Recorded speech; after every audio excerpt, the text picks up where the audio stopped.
depuis que, en tant qu'expert qui est interrogé à intervalles réguliers tous les trois, qu'est-ce que, à votre avis, qu'est-ce qui pour vous est, au terme de tous les commentaires qu'on vous a demandé de faire, qu'est-ce qui est le point le plus important, le bilan de ces expertises, au bout d'une crise qui n'en finit pas? Enfin, est-ce qu'il y a ici des gens qui pensent qu'elle est terminée? Non, au cas où, on ne sait jamais. Quel est pour vous les points, disons, essentiels qui risquent de se refaire jour en 2014? Monsieur Delamarche. Vous m'entendez? Bon, alors lors d'une de nos dernières rencontres, Philippe et moi, on a trouvé finalement quelque chose autour duquel on tournait depuis longtemps, qui était la manière d'exprimer ce qui se passait. Et en fait, justement, c'est pas une crise. Parce que qui dit crise dit retour à l'état initial. Après la crise, pour retourner à l'état initial. Là, c'est un changement de modèle. Et donc, vous ne retournerez pas à l'état initial. Et ça change tout quant au déroulement de ce qui est en train de se passer. Et aujourd'hui, on est dans une phase où on ne retrouvera pas la croissance qu'on a eue avant. On a... certains économistes ont fait des calculs très savants, beaucoup plus savants que ce que je pourrais faire, en vous disant que depuis 1950, où on a fait un point haut autour de 7% de croissance, on a perdu 1% tous les 10 ans. Bon. Pour des raisons qui sont à la fois démographiques, de progrès techniques, etc. Et que cette perte de croissance, pour ceux qui calculent le plus vite, 2014 moins 1950, ça fait 60 ans et quelques, et donc ça fait moins 6, 7 moins 6, ça fait 1.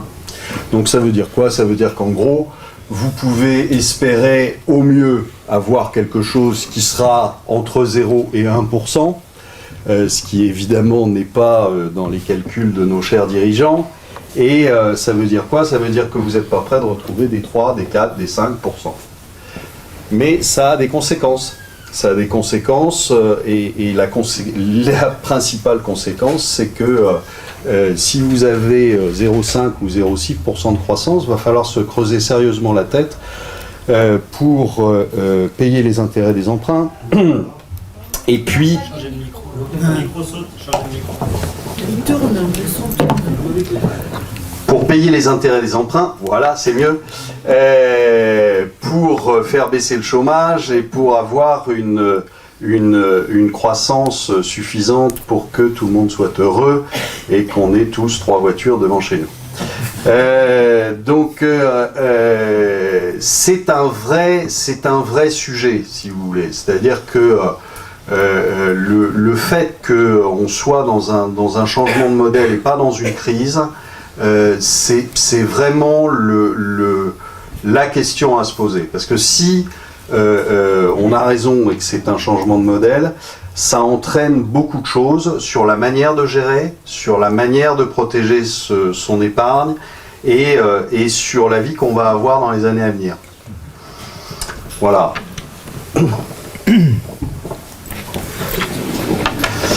Alors je vais enchaîner par ce petit sondage qui est paru, c'était en début de semaine dernière. 83% des Américains pensent, comme nous tous ici, que la crise n'est pas terminée. 83% des sondés. Pour des raisons diverses. 1. Difficulté à retrouver des jobs bien rémunérés. L'immobilier qui n'a pas retrouvé évidemment son étiage de 2006-2007, l'endettement du pays qui demeure pour beaucoup une préoccupation, leur propre endettement, mais beaucoup plus grave, puisque l'endettement du passé éventuellement, on espère toujours un jour pouvoir l'éteindre, celui qui est plus préoccupant évidemment c'est l'endettement de la jeune génération, celle qui fait des études supérieures, et qui s'endettent sur 10, 15 ans maintenant, et qui, à la sortie, trouvent de toute façon des emplois qui sont moins bien payés. Donc on étudie plus longtemps, plus cher, pour à la sortie avoir des jobs moins rémunérateurs. Donc on part dans la vie avec déjà 40, 50 000, voire pour certains 70 000 dollars d'encours de crédit études. Ce qui veut dire qu'avant 33-34 ans, on ne peut pas redevenir un épargnant net. On peut difficilement également envisager d'acheter de l'immobilier quand on rentre dans la vie active avec 2000 dollars par mois, quand on en aurait gagné 2006-2007 il y a 4 ans. On ne peut pas tout faire, pas acheter de l'immobilier, pas épargner pour le moyen, le long terme. Donc il y a en plus de ça un effet démographique qui est qu'aux États-Unis, d'ici 2030, on va dire que plus de 40% de la population aura autour de 60 ans. Et les États-Unis ne sont pas les seuls dans ce cas. La Chine connaîtra exactement le même souci. Quant aux Allemands et aux Japonais, eux, ils sont en plein dedans. Alors j'abonde dans le sens et l'analyse qu'a fait Olivier. Effectivement, nous ne sommes pas vraiment dans une crise, nous ne sommes pas non plus dans une révolution, effectivement, puisqu'on reviendrait au point de départ. On est effectivement dans une grande transition, je dirais même moi une grande translation de richesse de la classe moyenne vers les 1% les plus riches. Puisque, d'après une étude qui a été réalisée par les services fiscaux américains, les 5% d'Américains les plus riches ont capté 112% de toute la richesse additionnelle que l'on a pu mesurer depuis 2009, depuis qu'on a lancé les quantitative easing. Qu'est-ce que ça veut dire que si on a 5% de la population qui capte 112% de la richesse, ça veut dire que les 95 autres pourcents s'appauvrissent. Et ça, c'est un phénomène d'ailleurs qui est plus ancien que, on va dire, la grande crise de 2008, qui a été pour tout le monde une grande évidence au niveau du surendettement, mais les ferments de cette crise existent depuis fort longtemps. Depuis qu'en 80-85, on a décidé de modifier le partage de la richesse. Il fut un temps où on avait les 3 tiers, 1 tiers pour l'actionnaire, 1 tiers pour le salarié, 1 tiers pour la recherche-développement, l'investissement, etc. Aujourd'hui, c'est 60% de distribution pour l'actionnaire. Boeing vient d'ailleurs d'annoncer qu'il relevait de 50% pratiquement la distribution des dividendes, vient de lancer un nouveau programme de rachat de ses propres titres de 10 milliards, ce qui veut dire que vraiment, c'est tout pour l'actionnaire, c'est-à-dire en fait un tout petit nombre d'individus sur cette planète Terre, rien pour le salarié et même rien pour l'investissement, parce que quand on réinvestit dans le rachat de ses propres titres, on n'investit pas ailleurs, dans la recherche, on n'a pas de projet d'avenir, d'ailleurs on n'en voit pas, quand on agit de la sorte, c'est qu'on n'en voit pas. Donc, ce qu'on appelle la crise aujourd'hui, ça ne fait simplement que mettre un peu plus en lumière que la grande translation qui a commencé dans les années 80 avec les Reaganomics, eh bien c'est simplement que l'argent remonte vers le sommet de la pyramide, que les classes moyennes se paupérisent, et on observe en fait ce phénomène classiquement dans l'histoire, c'est-à-dire qu'il y a des grands cycles où on a des grandes disparités de richesse et puis des contractions de l'écart. Alors cette contraction, la dernière grande contraction, elle a eu lieu entre 29-35, et puis avec les années 50-60, la classe moyenne est remontée. Les écarts de richesse étaient nettement amenuisés entre le top 1 et les 99 autres pourcents. Là, on est de nouveau dans un phénomène d'étirement, d'élargissement du gap, du spread entre les classes moyennes inf, les classes moyennes sup et les 1%, qui eux tirent leur richesse et leurs revenus du capital. Donc tout ça n'est pas du tout innocent, ce n'est pas non plus un hasard, tout cela est orchestré à mon avis de façon totalement délibérée. La Fed, quand elle injecte de l'argent, elle l'injecte directement dans les poches de 21 spécialistes des valeurs du trésor. Ce sont eux qui reçoivent l'argent, qui vont le chercher au guichet de la Fed. Et ensuite, ces 21 spécialistes des valeurs du trésor les redistribuent encore au cercle des amis. Cet argent ne va jamais dans l'économie réelle, vous vous en rendez bien compte. Donc, on est là dans un cycle où rien n'est dû au hasard. Mais la question que je me pose, c'est à partir de quel moment, à partir de quel degré d'injustice et d'inégalité du partage de la richesse, le système explose. Et puis bien sûr, on va se demander aussi à partir de quel niveau de PER, 20, 22, 25 fois, les actions vont également connaître une très forte correction. Je pense qu'on n'en est plus très loin.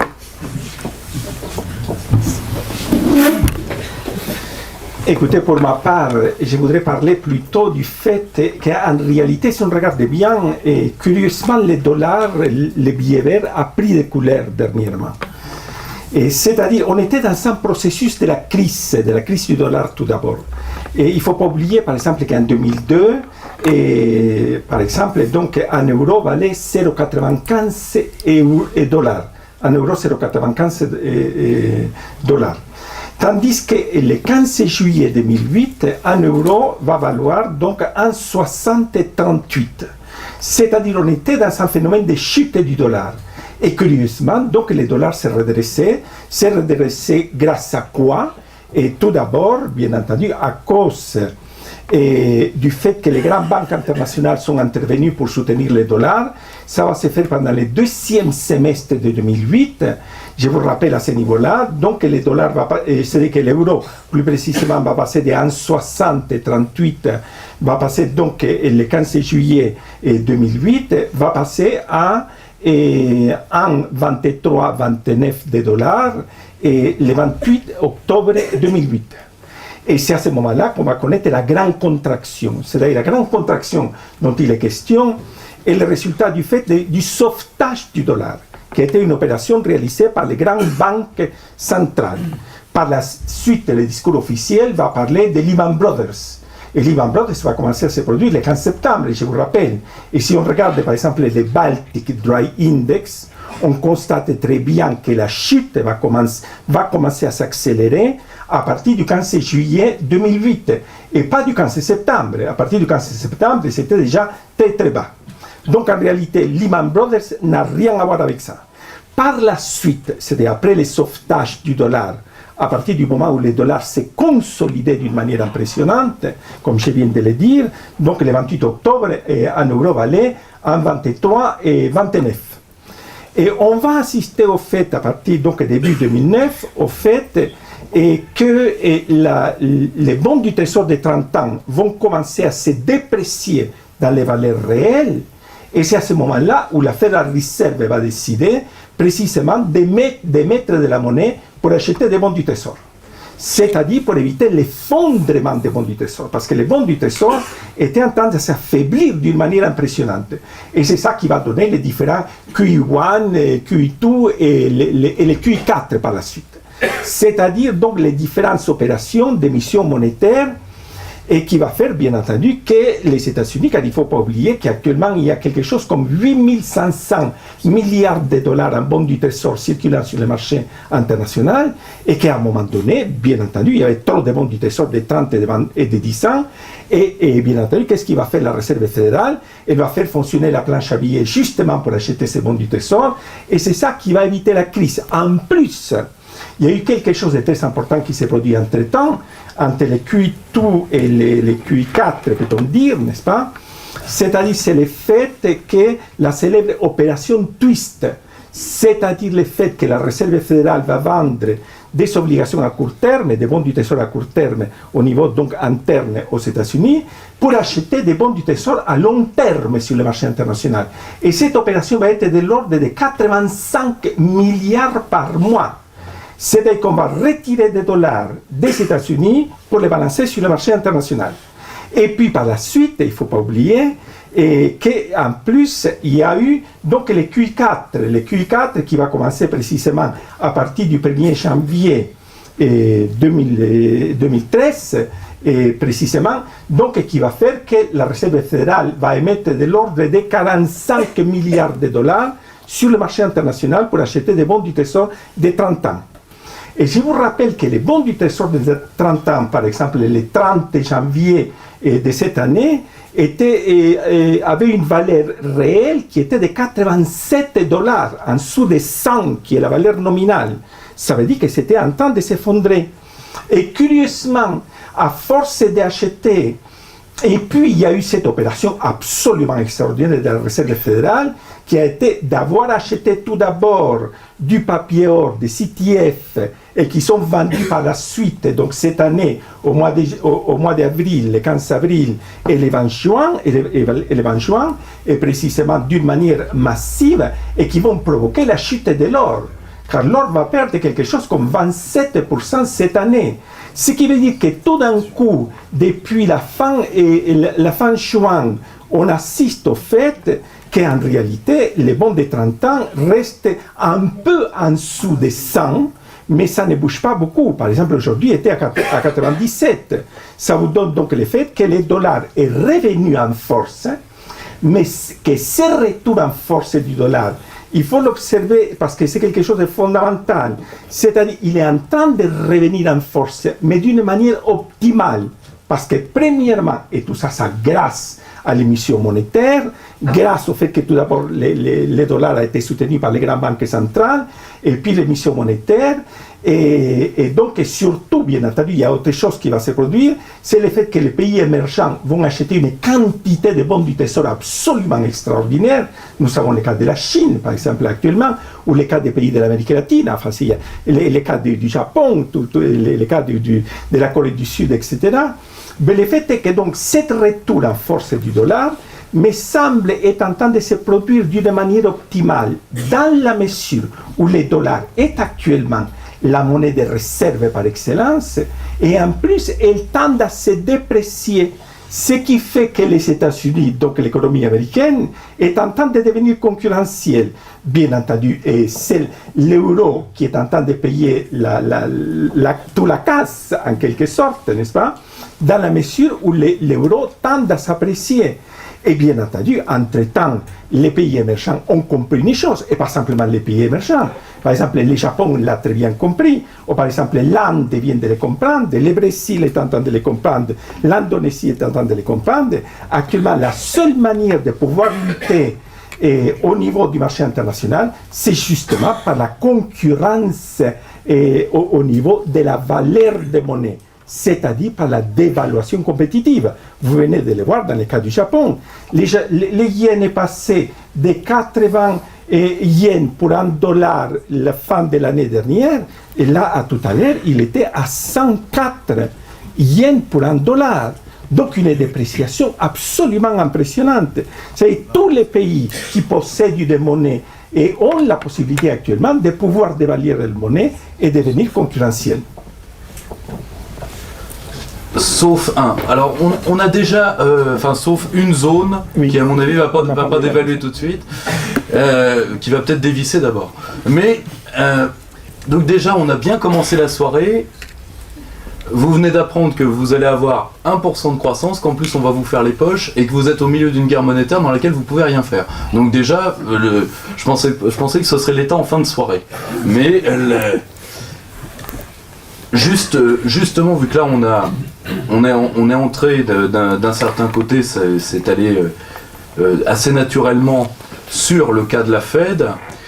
On va sur le cas de la Fed.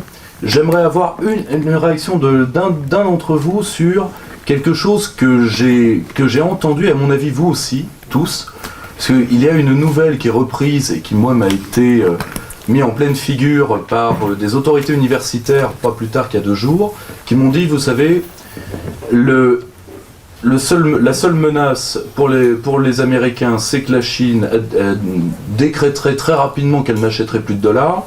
Alors déjà, ça reste à vérifier. Et deuxièmement, que l'économie américaine était en train de s'en sortir. L'économie réelle américaine, on me l'a dit par la fameuse transition énergétique.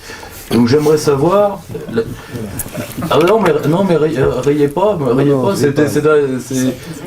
c'était au grand oral des spécialistes de droit international et d'intelligence économique. J'ai vraiment eu l'air d'une cruche. Donc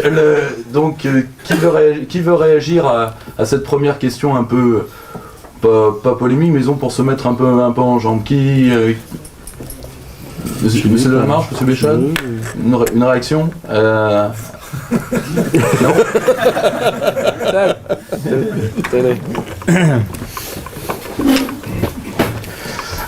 La Chine, c'est pas la première fois qu'elle avertit, d'abord la Fed, que l'impression monétaire, ça ne lui plaît pas beaucoup.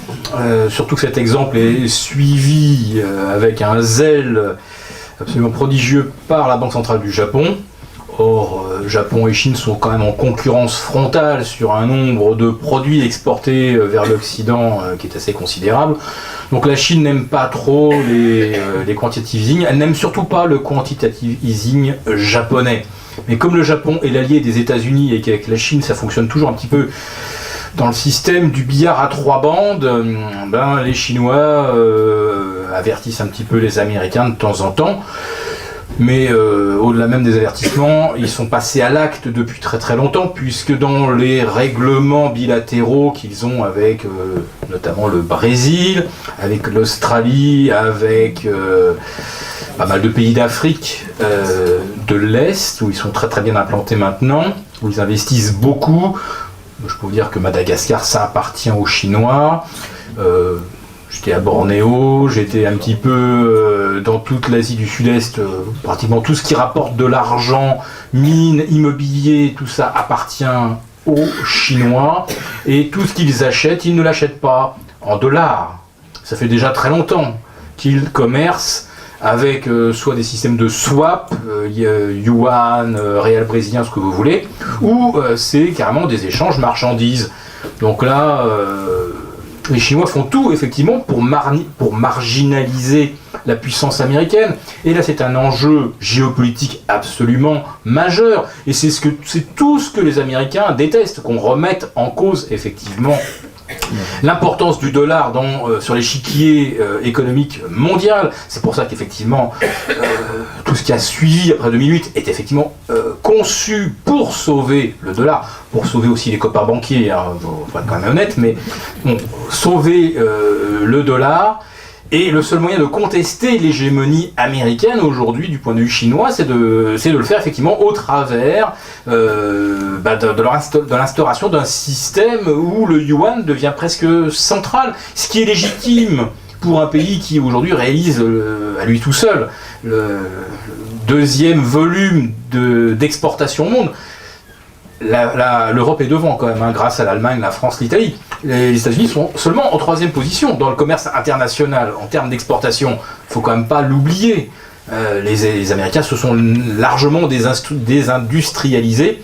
Et bon, bien sûr, parce que les firmes américaines se sont implantées en Chine. Donc, aujourd'hui, on a une Chine qui, effectivement, tente de contester l'hégémonie américaine, ce qui ne plaît pas du tout aux Américains.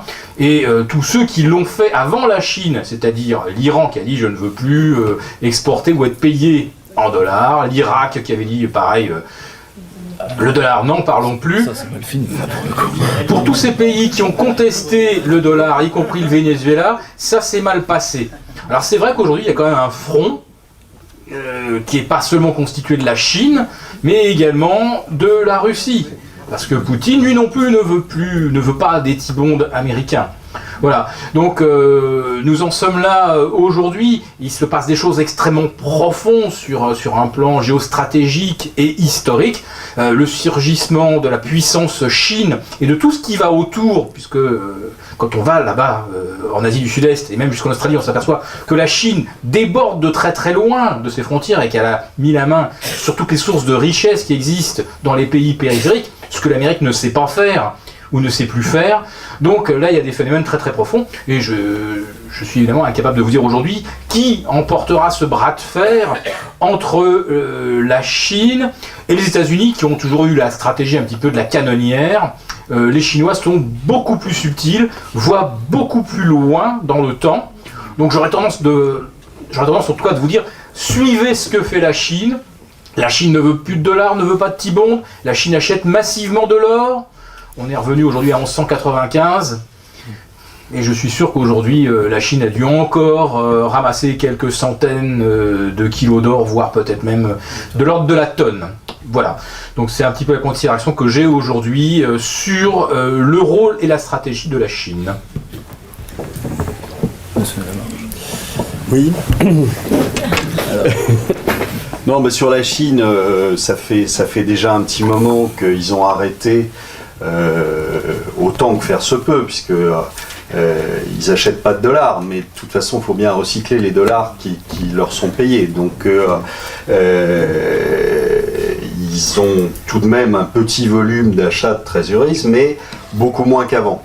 Ça veut dire quoi? Ça veut dire tout simplement que pour compenser ce que ne faisaient plus les petits camarades de jeu, il a fallu sortir le QE et que le QE continue à suppléer à ce que ne font plus les Chinois, ce que ne font plus les Européens et ce que font encore malgré eux, je dirais, encore un peu les Japonais, parce que il faut bien essayer de faire descendre ce yen. Entreprise d'ailleurs totalement inutile, parce que je rappelle juste qu'il se trouve que pour les objectifs de M. Abe, qui sont, paraît-il, de faire 2% d'inflation, quand le yen était à 130 contre dollar, on n'a jamais eu autant de déflation. C'est pas de bol. Donc là, on a encore du chemin à faire, on est à 104. On peut encore baisser de 26 points pour avoir 1% de déflation.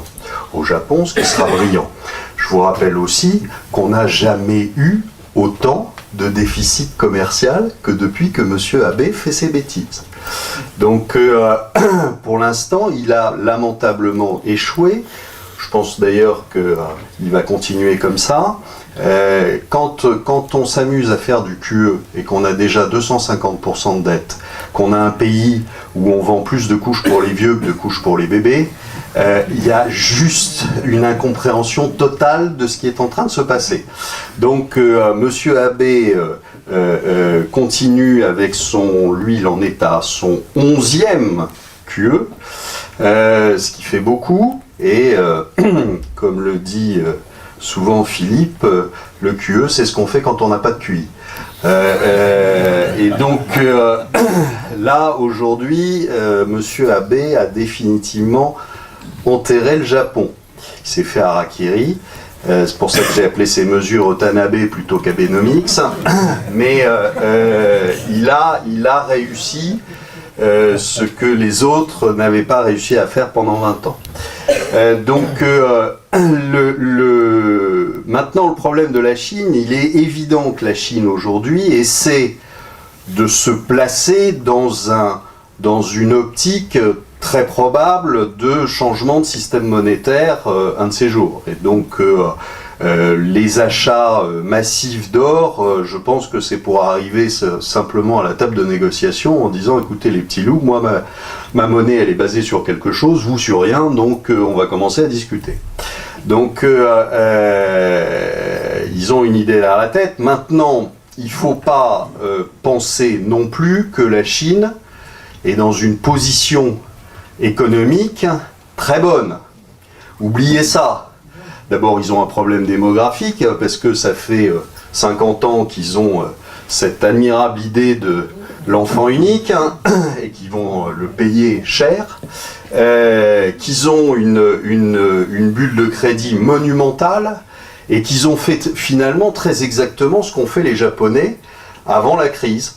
C'est-à-dire que on disait dans les années 90 que les Japonais bétonnaient le fond des rivières parce qu'ils avaient que ça à foutre. Là, c'est un peu le cas. C'est-à-dire qu'on construit des infrastructures qui servent à rien. On construit des aéroports dans lesquels il n'y a pas d'avion. On construit des villes dans lesquelles il n'y a pas un Pékin. Et en dehors de Pékin. Et donc, c'est pas comme ça qu'on a de la croissance. Donc, pour l'instant, il faut quand même se souvenir que la croissance chinoise, elle est dépendante de la croissance occidentale et pas le contraire. Ils n'ont pas encore en interne de quoi tirer le monde entier.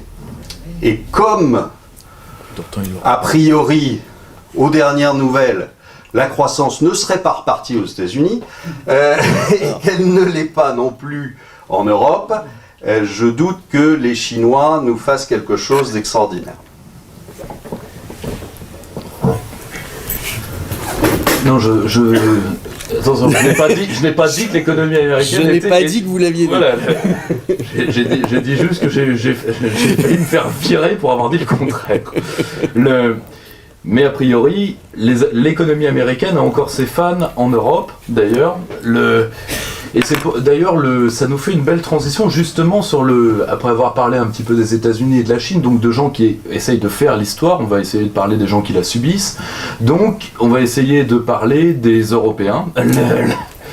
Et vu que là aussi, ça, ce n'est pas une croyance. C'est une interdiction de blasphème. Aujourd'hui, dans certaines sphères, en tout cas à titre professionnel, moi je suis dans l'analyse géopolitique, donc auprès des politiques et des militaires. Chez les militaires, vous pouvez tout dire. Chez les politiques, il y a un mot qui est interdit de dire, c'est la crise de l'euro pour partir. Ça, c'est l'euro est sauvé parce qu'on a dit qu'il l'était. Et justement, est-ce que pour vous, il l'est ? Écoutez, ce que nous constatons actuellement, c'est très simple, c'est-à-dire ce qu'on voyait venir. Cette différence de plus en plus grande entre les pays excédentaires au sein de l'espace de la monnaie unique, donc le cas de l'Allemagne, et les pays déficitaires. Je parle de déficit du point de vue extérieur, du point de vue donc de la balance commerciale et de la balance des comptes courants. Qu'est-ce qu'on constate? C'est-à-dire on constate le fait que les pays déficitaires sont en train de s'effondrer dans une sorte de pénurie monétaire et de pénurie de crédit. Tandis que les pays excédentaires, c'est le cas de l'Allemagne, se trouvent donc actuellement en surabondance monétaire et avec des facilités de crédit énormes.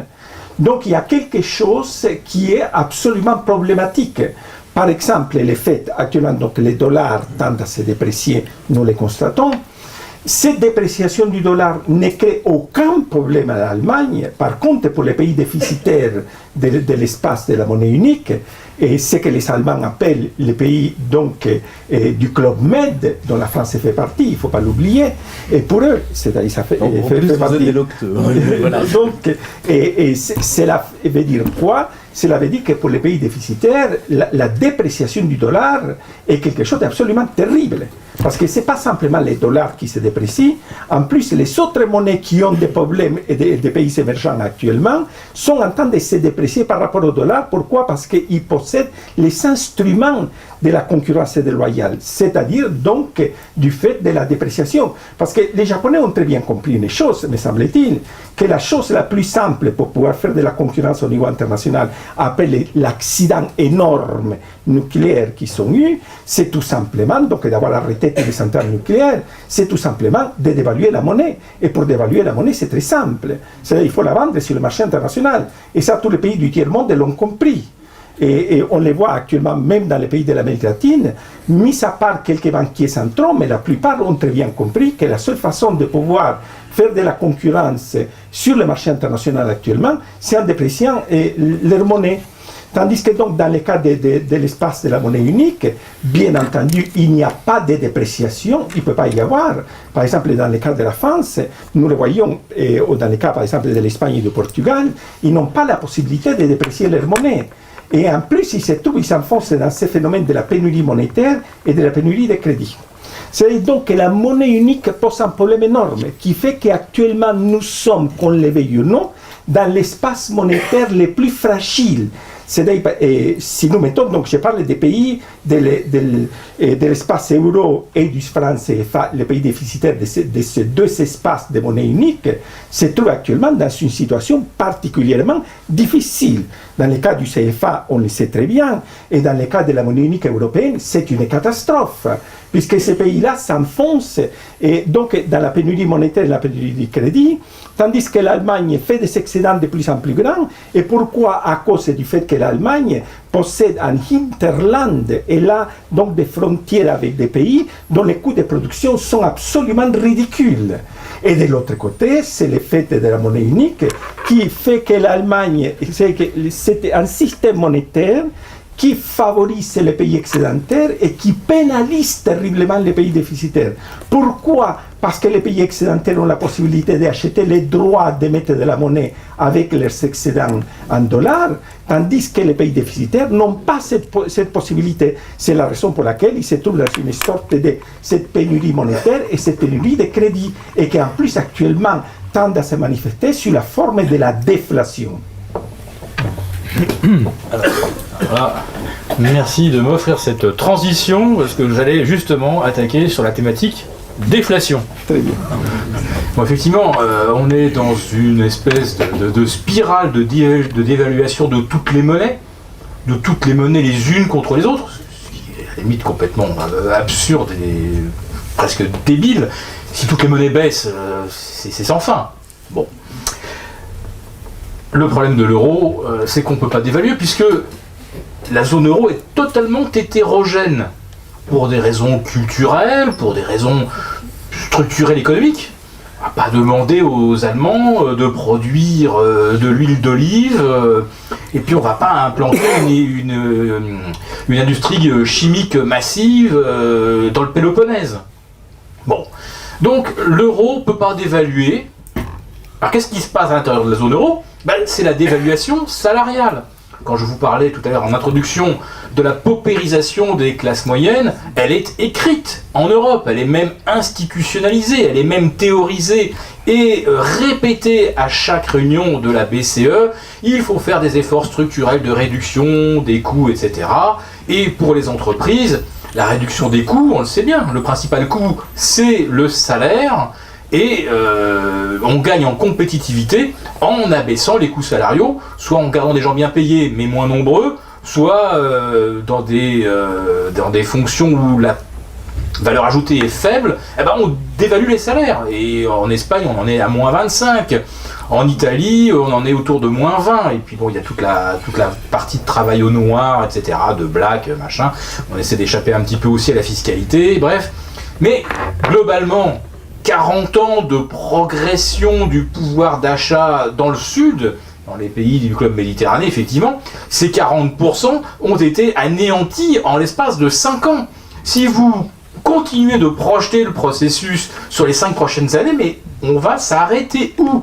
On est déjà à moins 20% sur les salaires en Espagne, on va aller à moins combien? Moins 30, moins 40. Alors soit, on a des gérants qui défilent sur BFM, des analystes, des stratèges qui nous disent « c'est très très bien, regardez comment l'Espagne retrouve sa compétitivité ». Elle les retrouve aux dépens de qui? Quand on produit une voiture près de Séville avec des gens qui sont payés 7 € de l'heure, et que ce sont des Renault et des Peugeot, plus les Volkswagen, les Seat, tout ce que vous voulez, vous voyez bien qu'aujourd'hui, les coûts de production faibles en Espagne, c'est simplement une concurrence qui s'exerce au détriment de la France, des salariés français, mais également belges, hollandais. C'est la guerre de tout le monde contre tout le monde à l'intérieur de la zone euro. C'est une horreur. On aurait expliqué ça aux gens quand on a conçu Maastricht et quand on a conçu l'architecture de l'euro que personne n'a comprise, malheureusement, ou très peu. Si on avait dit aux gens, voilà l'avenir, je vous dis ce que ça sera en 2013. Alors les gens m'auraient traité de fou, évidemment. Ce à quoi on assiste, c'est même pas concevable. 40 ans de progrès social anéantis en 5 ans, on ne pouvait même pas imaginer ça dans le pire des scénarios. Et pourtant nous y sommes, et je ne vois pas où ça s'arrête. Parce que le jour où on sera à moins 30 sur les salaires en Espagne, moins 25 en Italie, il va bien falloir qu'on fasse quelque chose en France. Sinon nous on va se faire hacher. Effet de ciseaux entre l'Allemagne et le sud de l'Europe, c'est juste intenable pour la France. Moi je suis inquiet d'abord pour la France. Sérieusement, on est dans la pire des situations. Quant à l'Allemagne, alors eux c'est effectivement extraordinaire, leur Interland, où on fait fabriquer en Tchéquie, en Pologne, dans les pays un peu plus au sud, tout ça fabriqué à 5-6 € de l'heure, et bam, après ça, on met dessus le label Made in Germany. C'est fabuleux. Je sais pas, imaginez la France qui produit du Bordeaux, et puis du jour au lendemain, on décide d'en importer massivement d'Algérie, du Maroc, ça vient de Tizi Ouzou, et... Voilà. Il l'a bien cherché. Donc on fait fabriquer du vin ailleurs et ensuite on met une étiquette grand vin de Bordeaux. Non, ça c'est si c'était nous qui faisions ça, ça ferait effectivement rire tout le monde et on se ferait massacrer. Ça a été fait. Ça a été fait dans les années 60. Donc voilà, on se retrouve avec une Allemagne qui effectivement a complètement faussé le jeu à l'intérieur de l'Europe. L'Allemagne a sinisé les salaires, y compris à l'intérieur de son pays grâce aux lois Hartz, et sinise les coûts de production avec tous ces pays riverains. La France n'a pas cette possibilité-là, la Belgique ne l'a pas non plus. Donc vous voyez que l'Allemagne constitue un vrai problème. Et puis, puisqu'on parlait de déflation, il ne faut quand même pas oublier qu'aujourd'hui, avec effectivement la dévaluation du yen, la déflation à l'échelle mondiale, elle continue aujourd'hui d'être alimentée, comme on mettrait du kérosène sur un incendie, par le Japon. La dévaluation du yen, c'est aussi de la déflation mondiale. Et ce qui a été dit est vrai, tout le monde a compris que le yen doit baisser. Donc qu'est-ce que tout le monde fait? Tout le monde vend le yen à découvert pour acheter des devises plus fortes, alors peut-être du dollar australien, un petit peu de dollar canadien, etc. De temps en temps, on revient un petit peu sur le dollar, le fameux billet vert, mais il y a des encours de vente à découvert sur le yen qui sont absolument colossaux. Il suffirait qu'il y ait un tout petit accroc, une pétouille, n'importe quoi, et on peut revivre exactement le même scénario qu'en 1998 avec le fonds LTCM, qui avait des leviers de 200, hein, $1 de garantie, $200 d'encours sur des ventes à découvert de yens pour acheter autre chose, y compris des emprunts au Mexique, etc. Faut savoir qu'on a cette espèce, c'est pas une bulle là, c'est juste quelque chose de monstrueusement spéculatif. Et là, on a comme ça, de temps en temps, du carry trade également contre le dollar. On est dans un espèce de montgolfière spéculative. On a plus d'encours aujourd'hui de stratégie à effet de levier sur les devises qu'on en avait en 2007. On en est à 720, 730 000 milliards d'encours de positions spéculatives, dont pratiquement 70% c'est sur les dettes, et les dettes s'expriment évidemment en devises, donc on a des stratégies associées entre dettes et devises. Donc on est à nouveau dans une espèce d'énorme hyper bulle spéculative et également de spéculation sur cette espèce de course à l'échalote, des dévaluations des monnaies les unes contre les autres. C'est juste dingue. Je reprends juste le micro avant de vous le donner, monsieur Delamarre. Juste pour rappeler un épisode que vous m'avez qui m'a sauté dans la mémoire dès que je vous ai entendu. Il y a un homme qui y a pensé.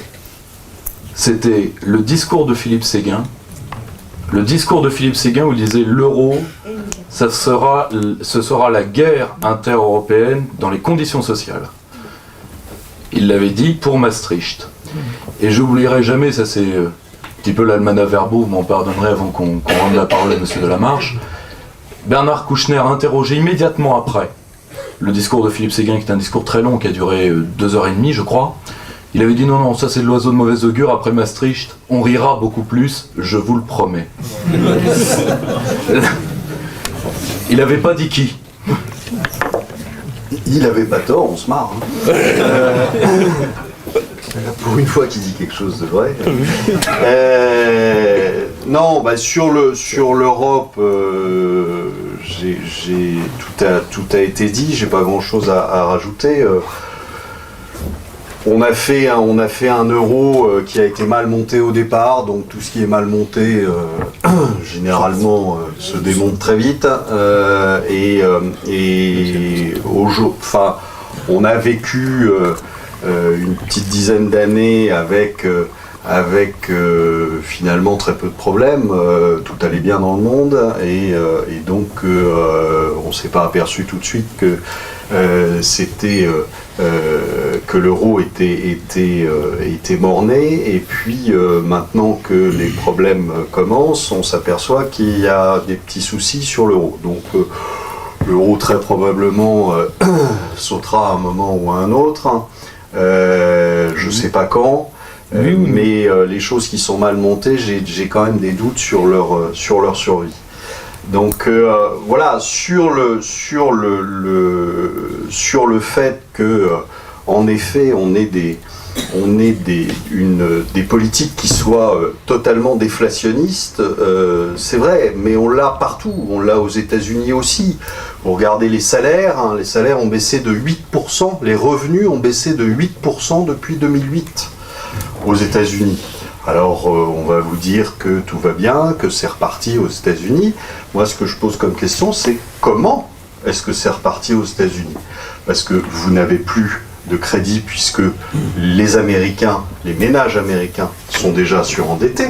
Donc ils essaient, puisque il y a les prêts étudiants, il y a encore les prêts voitures qui sont garantis par l'État et qui continuent à être distribués, sachant pertinemment qu'ils ne seront jamais remboursés, mais ça c'est pas grave, c'est un peu c'est le coût des subprimes, mais sur les prêts étudiants. Et donc vous êtes dans une situation où les revenus baissent, mais ne sont pas compensés par la nouvelle dette. Et donc je vois pas très bien d'où peut venir la croissance. Peut-être comme ça, c'est la période, c'est Noël, donc il suffit peut-être d'écrire une belle lettre au Père Noël en disant apporte-moi 5% de croissance, hein. Mais la croissance, elle peut venir de quoi? Elle vient de l'augmentation des revenus, elle vient de la démographie, c'est pas le cas aux États-Unis, les revenus non plus, ou elle vient de la compensation qu'il peut y avoir par la dette. Alors ça a très bien fonctionné pendant plusieurs années. Souvenez-vous qu'entre 1998 et 2008, les ménages américains s'endettaient de 1000 milliards de dollars par an. 1000 milliards de dollars par an sur un PIB de 15 000. Vous voyez ce que ça peut donner? Ça fait 7,5%. Donc ça fait quand même beaucoup de croissance qui est amenée par la dette, et uniquement par la dette. Donc vous êtes dans une situation où c'est plus la dette, on nous parle beaucoup de réindustrialisation des États-Unis, mais ça se voit pas dans les chiffres, c'est tout ce qu'on peut dire. Un chômage qui malheureusement pour les quelques crétins de commentateurs qui viennent sur BFM nous raconter qu'il y a 7% de chômage aux États-Unis et qui ont dû oublier quelques chiffres au passage. Mais vous avez donc ça ne vient pas d'une population qui se remettrait au travail. Alors je vois pas. Alors si, on va nous dire qu'ils payent leur énergie très peu cher à cause des gaz de schiste. C'est pour ça que le prix du pétrole aux États-Unis est proche de $100 le baril. Et que l'essence n'a jamais été aussi chère aux États-Unis. Donc c'est bien pour ça que ça relance l'idée de l'indépendance énergétique américaine est assez amusante. Donc voilà, on ne sait pas d'où pourrait provenir la croissance additionnelle qui arriverait comme ça, qui débarquerait d'on ne sait où. Donc, et c'est la même chose. C'est la même chose au Japon, c'est la même chose en Espagne, c'est la même chose en Europe, c'est la même chose dans toute l'Europe. C'est-à-dire que vous avez des revenus qui baissent, vous avez des crédits qui ne sont plus distribués par les banques parce que vous avez des gens qui sont surendettés. Et donc, moi je veux bien qu'on ait découvert une nouvelle source de croissance quelque part, mais j'ai des doutes. Voilà. Donc peut-être que quelqu'un va nous l'apprendre ce soir, mais sinon je vois pas comment. Alors, il reste un dernier point, et là qui nous plonge dans une actualité assez brûlante, même si pour beaucoup des meilleurs commentateurs, dont on a quand même 3 ce soir, on est quand même vernis, ça n'a pas été une grande surprise. L'Union bancaire européenne est en cours. Enfin, là, ça y est, les textes sur la chyprisation de l'épargne sont en train d'être définitivement... sont en phase d'élaboration définitive. Alors, il y a beaucoup d'incertitudes sur le calendrier. Moi, on entend, de la part de la Commission européenne, on entend la date de 2016... 2026. Et 2026. L'Union européenne se projette sur le papier, à défaut de se projeter par la fenêtre, vous me direz. Mais là, je vais redonner casser un petit peu le rythme, la parole peut-être à monsieur de la Marche pour un commentaire un petit peu, d'abord un petit peu énergique sur l'union bancaire et sur grosso modo, parce que là, c'est ce qui va vous toucher à mon avis en premier, enfin avec le chômage, je vous rassure, pour ceux qui y seront, et avec la ponction pour ceux qui sont retraités, parce qu'il faudra bien que quelqu'un fasse vivre vos petits-enfants. Donc on va vous demander une solidarité familiale, je pense que ça va à peu près se terminer comme ça. Et en tout cas, qu'est-ce que réserve l'union bancaire et les solutions que l'union a pour vous, l'union qui vous veut du bien, en tout cas qui le dit, et je crois d'ailleurs que les Chypriotes ont... après l'avoir vécu, je crois qu'il y a des chiffres de croissance, de prévision de croissance pour Chypre qui sont tombés, sont catastrophiques. Mais moins 6. Moins 6. Après moins 15. Après moins 15. Donc, finalement, après, voilà, c'est le payeur en dernier ressort. On a descendu de la Fed jusqu'à vous. Eh bien, Olivier Delamarche, à votre avis? C'est simple, ça a été annoncé déjà il y a 3 ans. Oui, c'est ça, il y a 3 ans par Mario Draghi, qui l'avait dit, écoutez, c'est très simple, une fois qu'on aura tondu le contribuable, il faudra s'attaquer à l'épargnant. Bon, fallait l'écouter, c'est tout, il l'avait annoncé. Donc, c'est assez facile. On sait très bien que de toute façon, soyez certains que la dette qu'on a actuellement dans tous les pays ne sera pas remboursée. Elle ne peut pas l'être. Donc, à un moment ou à un autre, vous allez avoir un petit problème dans les banques. Et le petit problème dans les banques, si ça n'était qu'un petit problème, ça pourrait passer. Le souci essentiel, c'est que les banques sont toutes leveragées. Quand je dis leveragées, c'est pas j'encaisse 100, je prête 110. C'est des leverages qui sont entre 25 et 60 ou 70 pour les meilleurs. Donc ça veut dire quoi?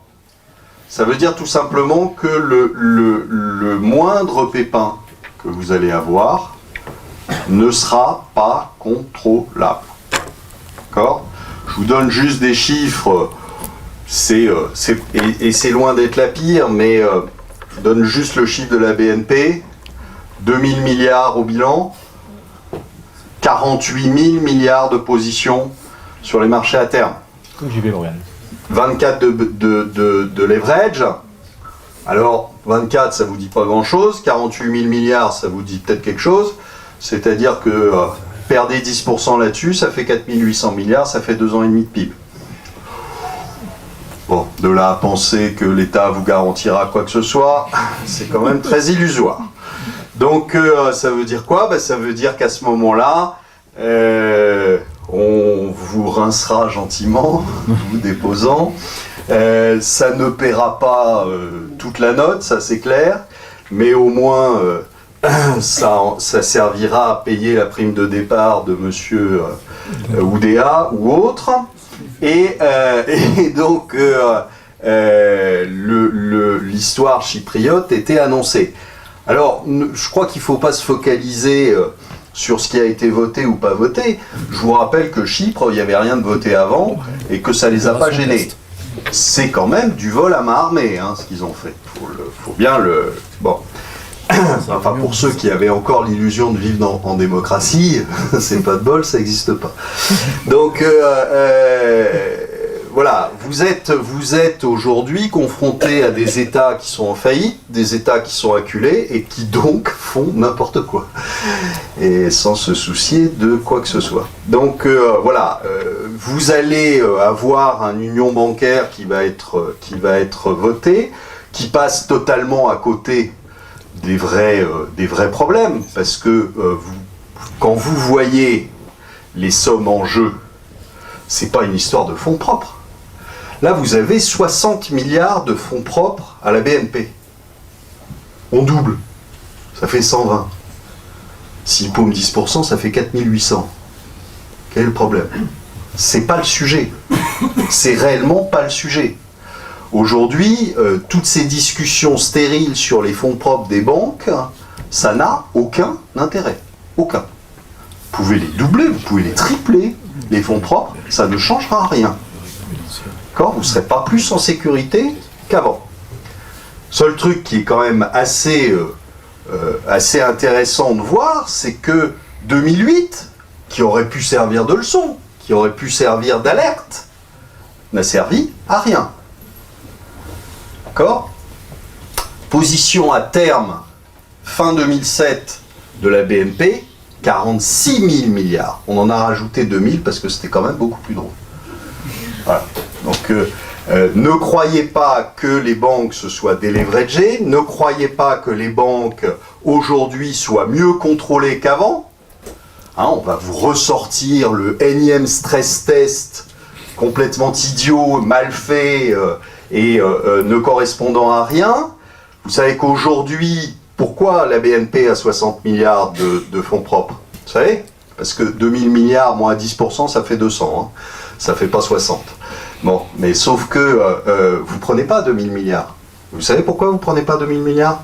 Parce que tout ce qui est actif, obligataire, souverain, est considéré ne pas avoir besoin d'avoir de fonds propres en face. Parce que c'est sûr qu'une oblige grecque, ça sera remboursé. Une oblige espagnole aussi. Donc, tant que vous aurez ce genre de raisonnement, tant que vous aurez ce genre d'aimables institutions pour contrôler, alors on vous dit que là, ça sera beaucoup mieux parce qu'il y aura un organisme qui contrôlera tout. C'est pas vrai. Là, il y en avait déjà des organismes qui contrôlaient. Ça servait à rien. Et ça ne servira à rien pour la bonne et simple raison qu'aujourd'hui, on est toujours aussi sur les mêmes modèles mathématiques, qui sont des modèles qui sont des modèles de Gauss, hein, voilà, qui sont des modèles. C'est la NSA. Qui sont des modèles de Gauss et qui vous disent que une histoire comme 2008, c'est déjà très improbable, que 2011 ait suivi 2008, ça n'existe pas, et que donc la prochaine n'existera encore moins, et aura encore moins de probabilité d'arriver. Donc ça veut dire quoi? Ça veut dire que, dormez tranquille, il ne se passera plus rien. Voilà. Vous n'avez pas l'air convaincu, mais bon... Allez-y. Bon, Olivier a largement dégrossi le terrain, ce qui va me permettre d'être bref, ce que je ne sais pas toujours faire. Donc l'Europe est face effectivement à sa dette, avec les disparités économiques que l'on connaît entre diverses zones. L'histoire de la signature de cette grande avancée, puisque c'était je suis vraiment désolé, je ne sais pas comment se mettre. Non, je pense que c'est le Larsen vient toujours d'une réverbération par rapport à un haut-parleur, hein, c'est pas par rapport à notre micro. Donc c'est tout simplement un pur effet d'annonce. On n'a absolument, strictement rien résolu, en tout cas. Le but qu'on s'était fixé,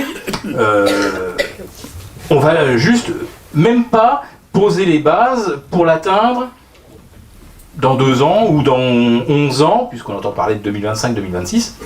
Pourquoi ?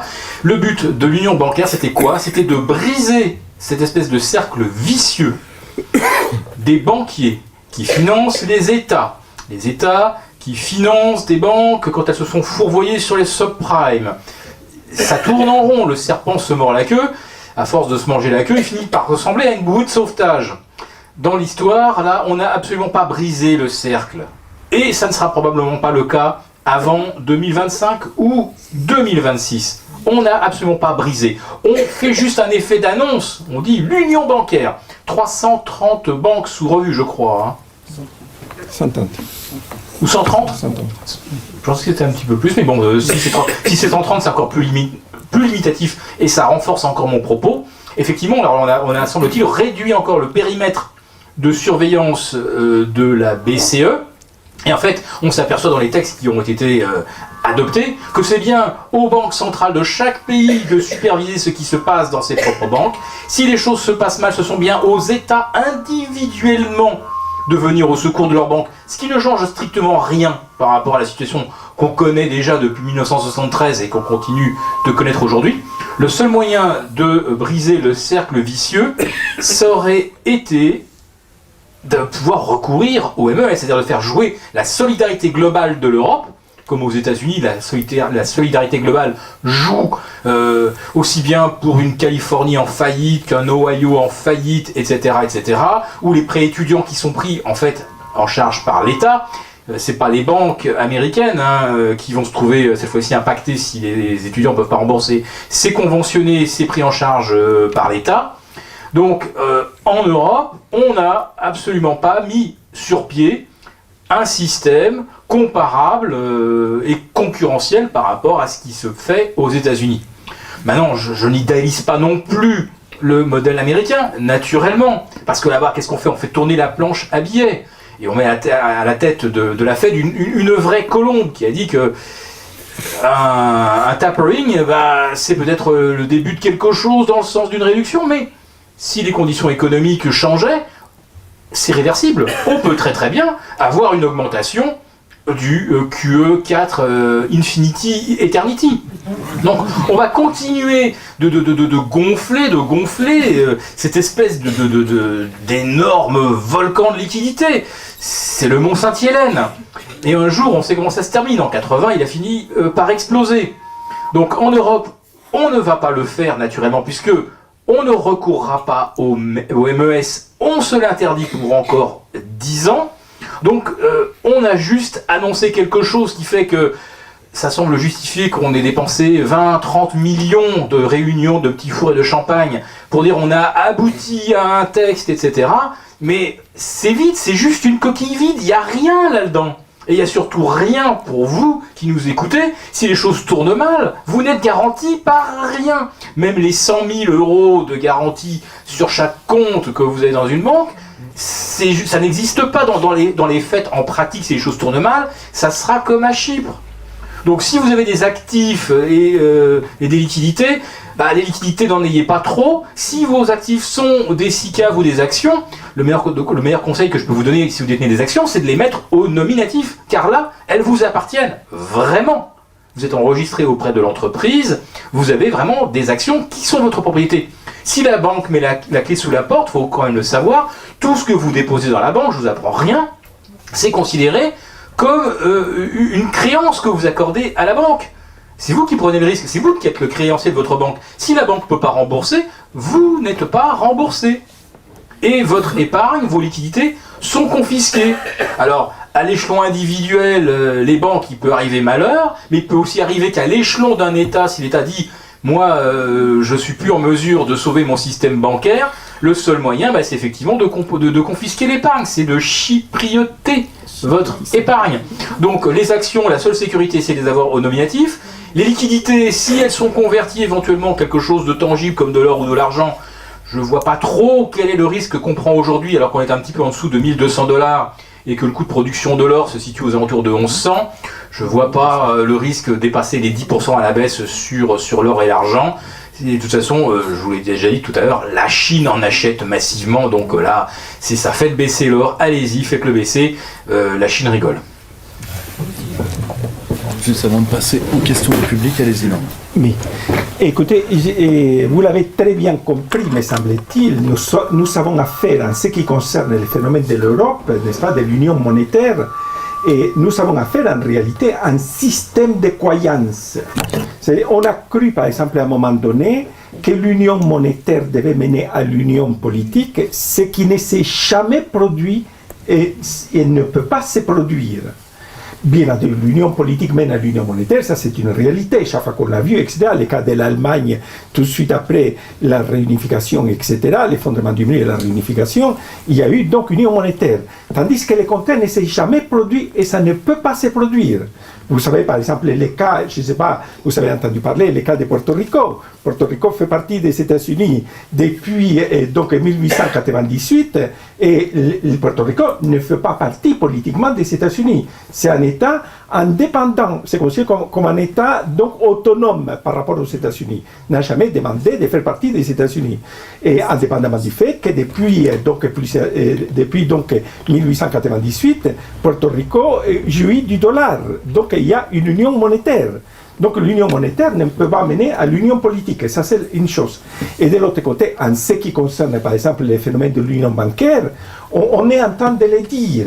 Chaque État doit être responsable de ses propres banques pendant un moment donné, jusqu'à 2026. Mais il faut dire une chose, que les fonds de garantie, que ce soit aux États-Unis ou que ce soit en France, prenons deux pays qui sont quand même des pays très importants, les fonds de garantie représentent actuellement quelque chose comme 0,17% des dépôts. Ça veut dire qu'ils ne peuvent rien garantir. Ils n'ont pas les moyens. C'est la raison pour laquelle j'essayais d'expliquer à un moment donné qu'il fallait essayer de sortir de l'euro d'une manière ordonnée, tandis qu'actuellement je me rends compte, étant donné donc que la crise s'accélère à cause de ces différences fondamentales entre les pays excédentaires et les pays déficitaires, parce que la grande réussite de la communauté, ça a été de faire de l'Allemagne la première puissance concurrentielle du monde.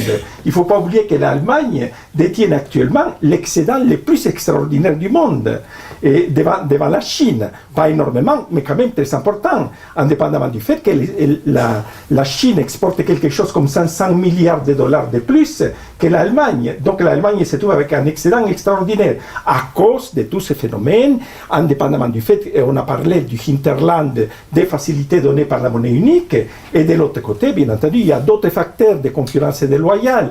Par exemple, avec ces salaires de base du SMIC dans le cas de l'Allemagne en 2003, et de l'autre côté, le fait qu'actuellement, par exemple, l'impôt sur les sociétés en Allemagne est de 15%, tandis qu'en France, nous sommes à 28%, en Espagne à 33%, et au Portugal à 33%. Donc on ne peut pas concurrencer, il y a une sorte de concurrence déloyale.